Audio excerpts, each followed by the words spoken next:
لا إله إلا الله وحده لا شريك له له الملك وله الحمد وهو على كل شيء قدير لا حول ولا قوة إلا بالله لا إله إلا الله ولا نعبد إلا إياه له النعمة وله الفضل وله الثناء الحسن لا إله إلا الله مخلصين له الدين ولو كره الكافرون الله أكبر لا إله إلا الله والله أكبر لله الحمد إن الحمد لله نحمده ونستعينه ونستغفره ونعوذ بالله من شرور أنفسنا ومن سيئات أعمالنا من يهده الله فلا مضل له ومن يضلله فلا هادي له ونشهد أن لا إله إلا الله وحده لا شريك له ونشهد أن محمدا عبده ورسوله أما بعد فإن خير الحديث كتاب الله وخير الهدي هدي محمد صلى الله عليه وسلم وشر الأمور محدثاتها وكل محدثة بدعة وكل بدعة ضلالة وكل ضلالة في النار يا أيها الذين آمنوا اتقوا الله حق تقاته ولا تموتن إلا وأنتم مسلمون يا أيها الذين آمنوا اتقوا الله وقولوا قولا سديدا يصلح لكم أعمالكم ويغفر لكم ذنوبكم ومن يطع الله ورسوله فقد فاز فوزا عظيما اللهم صل على محمد وعلى آل محمد كما صليت على إبراهيم وعلى آل إبراهيم إنك حميد مجيد اللهم بارك على محمد وعلى آل محمد كما باركت على إبراهيم وعلى آل إبراهيم إنك حميد مجيد۔ تمام قسم کی حمد و ثنا اللہ سبحانہ و تعالیٰ کے لیے اور بے شمار انگنت درود و سلام امام الانبیاء خاتم النبیین سید المرسلین جناب محمد الرسول اللہ صلی اللہ علیہ وسلم کی ذات اقدس پر نہایت قابل احترام محترم عزیز بھائیوں دوستوں بزرگوں، آج عید الفطر کا دن امت مسلمہ میں ایک خوشی کا دن ہے اور رسول اللہ صلی اللہ علیہ وآلہ وسلم کی سنت ہے۔ عزیز بھائیوں، عید کا دن کس انداز سے منانا چاہیے یا یہ دن کن لوگوں کے لیے خوشی کا دن ہے، اس حوالے سے چند گزارشات آپ کے سامنے پیش کروں گا۔ سیدنا علی المرتضیٰ رضی اللہ تعالیٰ عنہ کی حدیث ہے، رسول اللہ صلی اللہ علیہ وسلم کا فرمان ہے، فرماتے ہیں کہ انما ہوا عید لمن قبل اللہ صیامہ، عید اس شخص کی ہے جس کے روزے اللہ نے قبول کر لیے، عید اس شخص کی ہے جس کے قیام اللیل اللہ نے قبول کر لیے، اور عید اس شخص کی ہے جس کی تلاوت قرآن مجید اللہ تعالیٰ نے اپنی بارگاہ میں قبول کر لی۔ ہر شخص کی عید نہیں ہوتی، کئی ایسے لوگ بھی تھے ہمارے درمیان ہی مسلمان بھائی اور بہنیں تھیں جنہوں نے پورے کا پورا مہینہ ضائع کر دیا، سستیوں کی نظر کر دیا۔ لیکن یاد رکھیں کہ رمضان المبارک کا مہینہ تو اللہ تعالیٰ نے بالخصوص انسان کی بخشش کے لیے بھیجا تھا۔ یہ ایسا مہینہ تھا کہ جس کے بارے میں جبریل امین نے آ کر کہا تھا کہ اے اللہ کے رسول کہ آپ کی امت کا وہ شخص جو رمضان کا مہینہ پائے اور اس میں اپنی بخشش حاصل نہ کر سکے وہ برباد ہو جائے، تو رسول اللہ نے فرمایا تھا آمین آمین۔ تو میرے عزیز بھائیوں، رمضان المبارک میں اگر کسی سے غفلت ہو گئی، کسی سے سستی ہو گئی، تو اللہ سے معافی کے طلبگار ہو جائیں، اللہ سے ہم معافی مانگے کہ اے مالک کائنات، ہم انسان تھے، بتقاضۂ بشریت ہم سے سستیاں ہوئی ہیں، ہم سے غفلت ہوئی ہے، لیکن توبہ کا دروازہ آج بھی کھلا ہے۔ میرے عزیز بھائیوں، ایک عربی شاعر ہیں، وہ کہتے ہیں لیس العید لمن لبس الجدید، عید اس کی نہیں ہے کہ جو نئے کپڑے پہن لے، انما العید لمن خاف بالوعید، عید اس کی ہے جو اللہ کے خوف سے ڈر گیا، اللہ کا ڈر اس کے دل میں آ گیا، اللہ کا تقوی اس کے دل میں آ گیا، اس شخص کی عید ہے۔ اور فرمایا لیس العید لمن تبخر بالعود، عید اس کی نہیں ہوتی جو خوبصورت خوشبوئیں لگا کر آ جائے، انما العید لمن تاب ولا یعود، عید اس شخص کی ہے جو اللہ کی بارگاہ میں توبہ کرے اور کبھی بھی گناہ کی طرف لوٹ کر نہ جائے، اس بندے کی عید ہے۔ اور پھر کہا لیس العید لمن نصب القدور، اس بندے کی عید نہیں کہ جو مختلف کھانوں کی ڈشیں تیار کر لے، کھانوں کا بندوبست کر لے، بلکہ عید کس کی ہے؟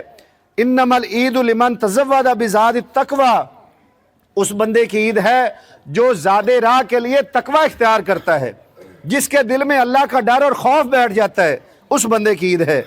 لیس العید لمن راکب المطایا، عید اس بندے کی نہیں ہوتی جو بڑی بڑی سواریوں پر چڑھ کر خوش ہو جاتا ہے کہ میری آج عید کا دن ہے، میری تو آج خوشی ہو گئی کہ اللہ نے مجھے گاڑی عطا کر دی، میرے پاس بڑی بڑی سواریاں آ گئی۔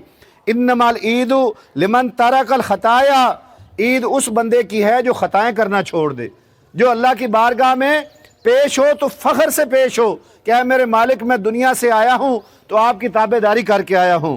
اور آخری شعر میں کہتے ہیں لیس العید لمن بسط البساط، کہ عید ان لوگوں کی نہیں ہے کہ جو اپنے گھروں کے اندر خوبصورت پردے لٹکا لے اور اچھے اچھے قالین بچھا لے، یعنی دنیا داری جس کے پاس عام ہو جائے۔ انما العید لمن جاوز الصراط، عید تو اس کی ہے جو پل صراط سے آرام سے گزر گیا۔ میرے عزیز بھائیوں، رمضان کا مہینہ ہماری تربیت کرنے کے لیے نہیں آتا۔ میں نے کل بھی جمعہ میں بتایا تھا کہ اکثر و بیشتر یہ کہا جاتا ہے کہ رمضان ہماری تربیت کرتا ہے۔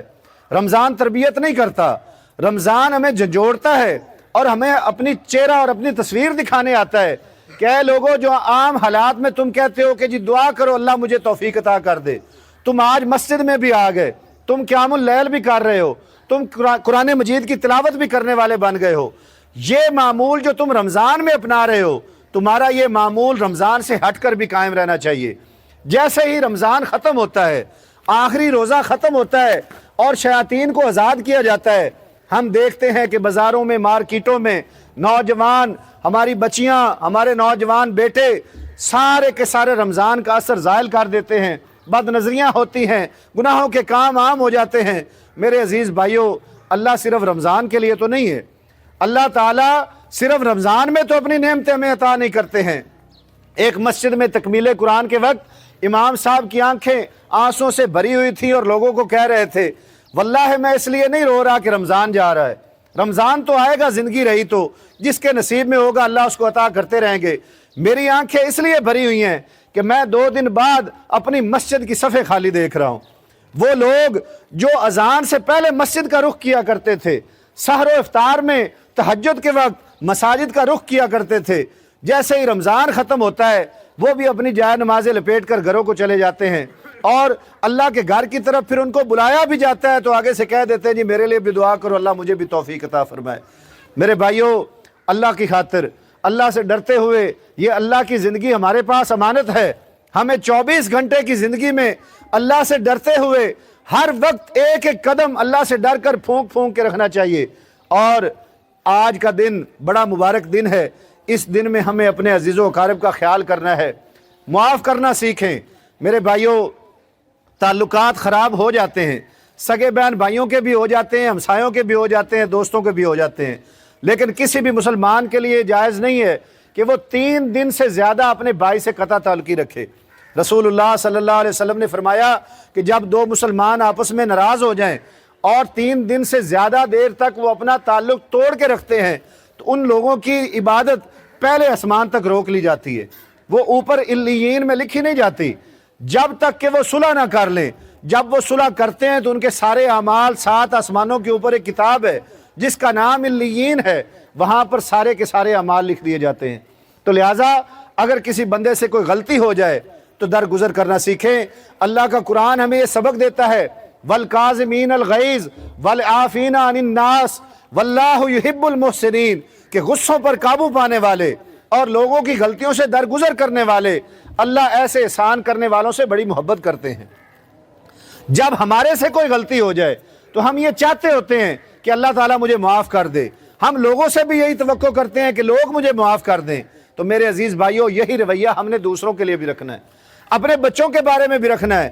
بعض اوقات چھوٹی چھوٹی غلطی پر والدین بچوں کو بڑی سخت سزائیں دینا شروع کر دیتے ہیں، بعض اوقات چھوٹی چھوٹی غلطیوں پر اساتذہ اپنے شاگرد کو بڑی سخت سزا دیتے ہیں۔ اس سے ہمیں بچنا ہے۔ یہ معصوم بچے اللہ کی امانت ہے ہمارے پاس۔ رسول اللہ صلی اللہ علیہ وآلہ وسلم کی سیرت ہمیں کیا سبق دیتی ہے؟ سیدنا انس رضی اللہ تعالیٰ عنہ فرماتے ہیں کہ میں نے 10 سال نبی کریم کی خدمت میں رہا ہوں، 10 سال تک رسول اللہ صلی اللہ علیہ وسلم نے مجھے اف تک نہیں کہا۔ کیا مطلب تھا اس کا؟ کہ درگزر فرماتے تھے، ایسا نہیں ہے کہ انسانوں سے غلطیاں نہیں ہوتی، غلطیاں ہو جایا کرتی تھیں، لیکن سمجھانا، درس دینا، اصلاح کرنا، یہ ایک مسلمان کی فطرت میں ہونا چاہیے۔ ایسے ہی آج کی ان خوشیوں میں اپنے قرب و جوار میں نظر دوڑائیں، ہر خاندان میں کچھ غریب لوگ بھی ہوتے ہیں، اپنے غریب رشتہ داروں کا خیال کریں۔ سب سے زیادہ حق آپ پر آپ کے غریب رشتہ داروں کا ہے، اور یاد رکھیں کہ عام طور پر ہم خرچ کرنے میں، اللہ کی راہ میں جب خرچ کرنے کی بات آتی ہے تو ہم مسجد، مدرسہ، یتیم، مسکین کا بڑا دھیان رکھتے ہوتے ہیں۔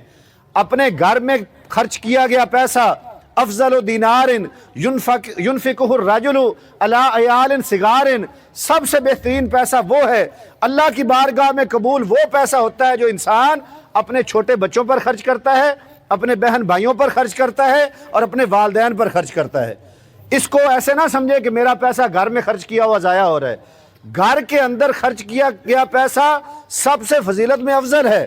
تو میرے بھائیوں، اپنے بیوی بچوں پر بھی خرچ کریں، لیکن وہ رشتہ دار جو آپ کی والدہ محترمہ کی طرف سے، جن کو ہم ننیال کہتے ہیں، یا والد محترم کی طرف سے ددیال کے رشتہ دار، اگر کوئی غریب ہے ان کو لباس لے کر دینا، ان کے لیے کوئی راشن کا بندوبست کر دینا، ان کے بچوں کی تعلیم کا بندوبست کرنا، یہ ہم سب کے لیے لازم ہے، اور یہ عام حالات میں بھی ضروری ہے۔ میرے عزیز بھائیوں، عید کے آج اس دن میں ہم عہد کریں کہ انشاءاللہ سچائی کا دامن کبھی نہیں چھوڑیں گے، کوشش کریں گے کہ ہماری زبان سے ہمیشہ سچ نکلے، وعدہ وفا کریں گے، اور رسول اللہ صلی اللہ علیہ وسلم کی حدیث کے مطابق منافق کی 3 علامتیں ہیں۔ ہمیں یہ غور کرنا چاہیے کہیں ان علامتوں میں سے کوئی علامت میرے اندر تو نہیں پائی جاتی۔ اذا حدث کذب، کہ منافق وہ ہوتا ہے جب بات کرتا ہے تو جھوٹ بولتا ہے۔ وَإِذَا وَعَدَ أَخْلَفَ، جب کسی سے وعدہ کرتا ہے تو وعدہ خلافی کرتا ہے۔ اذا اؤْتُمِنَ خَانَ، جب اس کے پاس کوئی امانت رکھی جائے تو اس میں خیانت کر لیتا ہے۔ وَإِذَا خَاصَمَ فَجَرَ، اور جب کسی سے جھگڑا ہو جائے تو ماں باپ کی گالیاں دینی شروع کر دیتا ہے۔ میرے عزیز بھائیوں، ان چاروں باتوں میں سے کوئی نہ کوئی عادت اکثر و بیشتر ہمارے اندر بھی پائی جاتی ہوتی ہے۔ ہمیں اپنی اصلاح کی ضرورت ہے، اور رمضان کا مہینہ ہمیں یہ فکر دے کر گیا ہے، جس طریقے سے 11 مہینے شیطان نے محنت کی، اور رمضان میں بھی اس کا بعض لوگوں پر اثر رہا۔ شیطان تو رمضان میں بندھے ہوئے تھے۔ جس طریقے سے عام طور پر کسی کا کوئی بھی مسئلہ ہو جائے تو ہم کہتے ہیں جی فلاں کی وجہ سے یہ مسئلہ ہو گیا، یا شیطان نے مجھے ورگلا دیا۔ رمضان میں شیطان نہیں تھا، بندھا ہوا تھا، لیکن وہ 11 مہینے کی اس کی محنت چلتی رہی۔ اس نے لوگوں کو مسجدوں میں نہیں آنے دیا، اس نے بعض لوگوں کو قرآن مجید کو ہاتھ نہیں لگانے دیا۔ رمضان ہماری کیا تربیت کر کے گیا ہے کہ اس 1 مہینے کا اثر باقی 11 مہینوں میں رہنا چاہیے۔ تہجد کا اہتمام کرتے رہنا چاہیے، اور تلاوت قرآن مجید کو کبھی اپنے ہاتھ سے نہ چھوڑیں۔ قرآن ایک ایسا وفادار دوست ہے کہ جس نے قیامت کے دن بھی ہمارا ساتھ نہیں چھوڑنا۔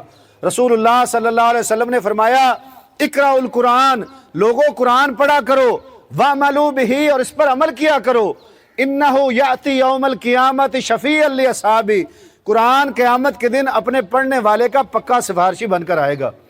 آج اگر ہم قرآن کا ساتھ نہیں دیں گے اور قرآن کو پس پش ڈال دیں گے تو نبی مکرم صلی اللہ علیہ وسلم قیامت کے دن ہمارے خلاف گواہی دیں گے کہ اللہ، اس قوم نے قرآن کو پس پش ڈال دیا تھا۔ تو میرے بھائیوں، قرآن حکیم کی تلاوت روزانہ بے شک 1 رکوع کی تلاوت ہوتی رہے، اذکار صبح و شام کے مسلسل ہوتے رہیں، اور آخری بات، ایک نیت بنا لیں۔ کوشش تو یہ ہونی چاہیے، رسول اللہ صلی اللہ علیہ وسلم نے فرمایا، ما کان العبد فی عون اخیہ واللہ فی عونہ، کہ جو بندہ اپنے بھائی کی مدد میں لگا رہتا ہے اللہ اس کی مدد میں لگا رہتا ہے۔ جو بندہ اس دنیا کے اندر رہ کر اپنے مسلمان بھائی کی پریشانیاں دور کرنے کی کوشش کرتا ہے، اللہ اس کی پریشانیاں دور کر دیتا ہے۔ لیکن اگر ہم یہ سمجھتے ہیں کہ میرے تو اپنے حالات ہی ایسے، میں کسی کی پریشانی کیا دور کر سکتا ہوں، تو آج ایک نیت کر کے اٹھے میرے عزیز بھائیوں۔ نیت یہ ہو کہ میں کسی کو نقصان نہیں پہنچاؤں گا، اپنی ذات سے، اپنے ہاتھ سے۔ المسلم من سلم المسلمون من لسانہ و یدہ، مسلمان وہ ہوتا ہے کہ جس کی زبان اور ہاتھ سے دوسرے مسلمان محفوظ رہیں۔ اکثر و بیشتر ہماری زبانوں سے بھی مسلمان محفوظ نہیں ہیں، اور ہمارے ہاتھوں سے بھی مسلمان محفوظ نہیں ہیں۔ تو یہ توبہ کر کے اٹھنا ہے کہ انشاءاللہ ہماری زبانوں سے نہ کسی کے بارے میں کوئی گالم گلوچ ہوگا، نہ کبھی کسی کی غیبت کریں گے، نہ کسی کی بدخوئی کریں گے، نہ کسی کے بارے میں کوئی بد لحاظی کریں گے، بلکہ ادب و احترام کے ساتھ پیش آئیں گے۔ ہمارے معاشرے میں اس چیز کی بڑی کمی ہو گئی ہے۔ بڑوں کا ادب و احترام گھروں سے ختم ہوتا جا رہا ہے، بزرگوں کا احترام کرنا لوگ چھوڑ گئے ہیں۔ آج نوجوان بچے اپنے بڑوں کو دیکھ کر کہ والد جس طریقے سے دادا سے بات کر رہا ہوتا ہے، آگے جا کر ان کے پوتے، ان کے بیٹے اسی طریقے سے اپنے والد سے بات کر رہے ہوتے ہیں۔ جس طریقے سے بیٹیاں اپنی ماں کے ساتھ بات کرتی ہیں، انہوں نے والدہ کو نانی یا دادی کے ساتھ اس طریقے سے بات کرتے ہوئے دیکھا ہوتا ہے۔ اس لیے بچوں کی تربیت کے حوالے سے ہمیشہ ان سے ماں باپ کی خدمت کروائیں کہ بیٹا ابا جان کو پانی پلاؤ، ان کے لیے کھانا پیش کرو، ان کے لیے کپڑے لے جاؤ۔ یہ تربیت ہوتی ہے، کتابیں پڑھنے سے تربیت نہیں آتی۔ ان کے سامنے جو عمل کریں گے ہمارے بچے وہی کچھ بننا شروع ہو جائیں گے۔ اور کوشش کیا کریں کہ اگر اللہ نے والدین کو زندگی دی ہوئی ہے، آپ کی زندگی میں والد یا والدہ زندہ ہیں، ان کی جتنی خدمت کر سکتے ہیں کر لو۔ وہی حدیث جس میں نبی مکرم نے آمین کہا تھا، اس کا دوسرا حصہ یہ بھی ہے کہ اے اللہ کے رسول، آپ کی امت کا وہ شخص جو اپنے ماں باپ دونوں کو یا کسی ایک کو بڑھاپے میں پالے اور ان کی خدمت کر کے جنت نہ حاصل کر سکے، وہ شخص تباہ و برباد ہو جائے، تو رسول اللہ نے فرمایا آمین۔ اس لیے ہمیں اس بات سے ڈرنا ہے کہ اگر ماں باپ زندہ ہیں اور کسی الگ کمرے میں کونے میں لگے ہوئے ہیں، بر وقت کھانا بھی نہیں دیا جا رہا، نہ لباس کی فکر، نہ ان کی دوا کی فکر، ہر بندہ اپنے اپنے کاروبار میں مصروف ہے، تو میرے بھائیوں اس کی نمازیں اس کو نہیں بچا سکیں گی، اس کے روزے اس کو نہیں بچا سکیں گے۔ اللہ تعالیٰ کی بارگاہ میں دعا ہے کہ اللہ تعالیٰ ہمیں بحیثیت امت مسلمہ آپس میں اتحاد و اتفاق، پیار محبت کے ساتھ رہنے کی توفیق عطا فرمائے۔ اور آخر میں آپ سے یہ بھی گزارش ہے کہ نہ صرف اپنے قرب و جوار میں مسلمانوں کا خیال کریں، بلکہ دنیا میں جہاں کہیں بھی مسلمان مظلوم ہیں، پریشان ہیں، ان کو اپنی دعاؤں میں بھی یاد رکھنا ہے۔ اور اگر اس طریقے سے کوئی سلسلہ، جس طریقے سے جماعت نے غزہ کے اندر سلسلہ بنایا ہوا ہے، جماعت کی طرف سے بارہا اپیلیں کی جاتی ہیں کہ اپنے غزہ کے مسلمانوں کے لیے کوئی فنڈ ریزنگ کی جاتی ہے، کوئی لباس کے لیے، کوئی کھانوں کے لیے، تو جس بندے کو بھی اللہ تعالیٰ نے رزق حلال سے نوازا ہوا ہے، وہ اپنے حلال اور پاک رزق میں سے اللہ کی راہ میں خرچ کرے۔ وَمِمَّا رَزَقْنَاهُمْ يُنْفِقُونَ۔ اللہ تعالیٰ فرماتے ہیں کہ جو رزق ہم نے ان کو دیا ہے اس میں سے وہ میرے بندے خرچ کرتے ہوتے ہیں۔ سبحان ربک رب العزت عما یصفون وسلام علی المرسلین والحمد للہ رب العالمین۔ الحمد للہ رب العالمین والصلاة والسلام علی سید الانبیاء والمرسلین۔ اللہم صلی وسلم علی نبینا محمد وعلی آلہ واصحابہ اجمعین۔ ربنا آتنا فی الدنیا حسنہ وفی الآخرۃ حسنۃ وقنا عذاب النار۔ اللہم اکفنا بحلالک عن حرامک واغننا بفضلک عمن سواک۔ یا حی یا قیوم برحمتک نستغیث اصلح لنا شأننا کلہ ولا تکلنا انفسنا طرفۃ عین۔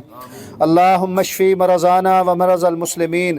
اللہم اغفر للمؤمنین والمؤمنات والمسلمین والمسلمات۔ اللہم انا نسألک علما نافعا ورزقا طیبا وعملا متقبلا۔ اللہ کریم تمام بیماروں کو شفا کاملہ عطا فرما۔ یا اللہ جتنے بھی مسلمان مومنین کسی بھی مرض میں مبتلا ہیں، اللہ ان کو شفا عطا فرما۔ اللہ کریم ہمارے عزیز و اقارب میں سے، ہمارے والدین میں سے جو بھی وفات پا گئے ان کی بخشش فرما، ان کی قبروں کو جنت کے باغوں میں سے باغ بنا، ان کی مغفرت فرما۔ اللہ کریم ان کو عذاب قبر سے محفوظ فرما۔ اللہ کریم ہمارے تمام نیک اعمال کو ہمارے والدین کے لیے صدقہ جاریہ بنا۔ یا رب العالمین دنیا میں جہاں کہیں بھی مسلمان مظلوم ہیں، پریشان ہیں، دکھ درد میں مبتلا ہیں، ان کی پریشانیاں دور فرما، ان کے دکھ درد غم تکلیفیں دور فرما۔ اللہ کریم خصوص بالخصوص غزہ کے مسلمان، فلسطین کے مسلمان، کشمیر کے مسلمان، ایران کے مسلمان، دنیا میں اور بھی جس خطے میں مسلمان مظلوم ہیں، اللہ سب کی مدد فرما۔ اللہ کریم تمام امت مسلمہ کو اتحاد و اتفاق کی توفیق عطا فرما۔ اللہ کریم پیارے پیغمبر صلی اللہ علیہ وسلم کے نقش قدم پر چلنے کی توفیق عطا فرما۔ یا رب العالمین ہمارے وطن عزیز پاکستان کی حفاظت فرما، اس ملک کو اندرونی بیرونی سازشوں سے محفوظ فرما۔ اللہ کریم اس ملک کے تمام اداروں کو عوام کی فلاح و بہبود کے لیے کام کرنے کی توفیق عطا فرما۔ یا رب العالمین ہم سب کی معاشی پریشانیاں، تنگ دستیاں دور فرما۔ اللہ کریم سب کے کاروبار، دکانوں میں، فصل و زراعت میں برکتیں عطا فرما۔ اللہ کریم رزق حلال کمانے، رزق حلال کھانے کی توفیق عطا فرما۔ اللہ کریم اپنے دیے ہوئے حلال رزق میں سے خرچ کرنے کی توفیق عطا فرما۔ اللہ شرک و بدعت ریاکاری سے محفوظ فرما۔ یا اللہ ہمیں 5 وقت با جماعت نماز پڑھنے کی توفیق عطا فرما۔ اللہ کریم اپنی کتاب مبین قرآن مجید کی تلاوت کرنے کی توفیق عطا فرما۔ یا اللہ قرآن حکیم کو سمجھ کر اس پر عمل کرنے کی توفیق عطا فرما۔ یا اللہ قرآن حکیم کی دعوت و تبلیغ کرنے کی توفیق عطا فرما۔ یا اللہ ہمارے بچوں کو نیک صالح بنا۔ اللہ کریم ہمارے بچوں کا کسی کو محتاج نہ فرما۔ یا اللہ ہماری اولاد کو دنیا اور آخرت کی کامیابیاں اور برکتیں عطا فرما۔ اللہ کریم ان کو ایمان والی زندگی عطا فرما۔ یا رب العالمین بھائیوں بہنوں کو آپس میں اتحاد و اتفاق کے ساتھ رہنے کی توفیق عطا فرما۔ اللہ کریم گھروں کے اندر رنجشیں جو ہے دور فرما۔ یا اللہ بڑوں کا ادب کرنے کی توفیق عطا فرما، چھوٹوں پر شفقت کرنے کی توفیق عطا فرما۔ یا اللہ اثار و قربانی کا جذبہ پیدا فرما۔ یا اللہ آپس کی رنجشیں، آپس کے غم، آپس کے ایک دوسرے سے قدورتیں دور فرما۔ اللہ کریم حاسدین کے حسد سے محفوظ فرما۔ اللہ کریم شریروں کے شر سے محفوظ فرما۔ اللہ کریم ظالموں کے ظلم سے محفوظ فرما۔ یا اللہ اس ملک کو اندرونی بیرونی سازشوں سے محفوظ فرما۔ یا رب العالمین اس ملک کو اسلام کا گہوارہ بنا۔ اللہ کریم اس ملک کو تا قیامت قائم رکھ۔ اللہ ہماری مسجدوں کو آباد فرما۔ اللہ کریم ہماری مساجد اور مدارس کے جتنے بھی محسنین ہیں ان کے مال جان رزق میں برکتیں عطا فرما۔ یا رب العالمین جتنے بھی مسلمانوں میں رمضان المبارک میں روزے رکھے ان کے روزے قبول فرما۔ یا اللہ جنہوں نے قیام اللیل کیا ان کا قیام قبول فرما۔ اللہ کریم جنہوں نے تلاوت قرآن مجید کی ان کی تلاوت قرآن مجید قبول فرما۔ اللہ کریم روزے کی حالت میں ہم سے کئی غلطیاں کوتاہیاں ہوئیں ان سے درگزر فرما۔ یا اللہ روزے کی حالت میں جو بھی منکرات ہوئیں ان سے درگزر فرما۔ اللہ کریم جو کچھ مانگا وہ بھی عطا فرما، جو نہیں مانگ سکے اپنے علم غیب سے وہ بھی عطا فرما۔ رب اغفر وارحم وانت خیر الراحمین۔ ربنا تقبل منا انک انت السمیع العلیم وتب علینا انک انت التواب الرحیم۔ وصلی اللہ تعالی علی خیر خلقہ محمد وعلی آلہ واصحابہ اجمعین برحمتک یا ارحم الراحمین۔